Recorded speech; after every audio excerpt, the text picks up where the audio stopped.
کیا پیٹرول کی قیمتوں میں ایک بار پھر اضافہ ہونے والا ہے؟ جی ہاں، عوام کے لیے ایک بری خبر سامنے آ گئی۔ عوام پیٹرولیم مصنوعات کی قیمتوں میں مزید اضافے کے لیے ذہنی طور پر تیار ہو جائیں۔ ای سی سی نے پیٹرولیم ڈیلرز اور تیل کمپنیز کا مارجن بڑھانے کی منظوری دے دی ہے۔ بجلی کی قیمتوں میں ہوشربا اضافے کے بعد نگراں حکومت نے عوام پر مہنگائی کا ایک اور وار کر ڈالا۔ نگراں اقتصادی رابطہ کمیٹی ای سی سی کا اجلاس نگراں وزیر خزانہ شمشاد اختر کی زیر صدارت ہوا، جس میں اہم فیصلے کیے گئے۔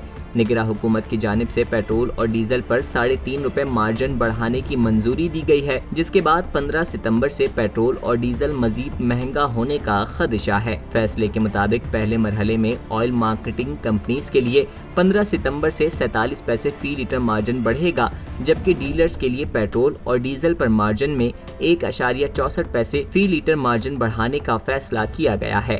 اعلامیے میں کہا گیا ہے کہ ڈیلرز کے لیے پہلے مرحلے میں 15 ستمبر سے مارجن 41 پیسے فی لیٹر بڑھایا جائے گا۔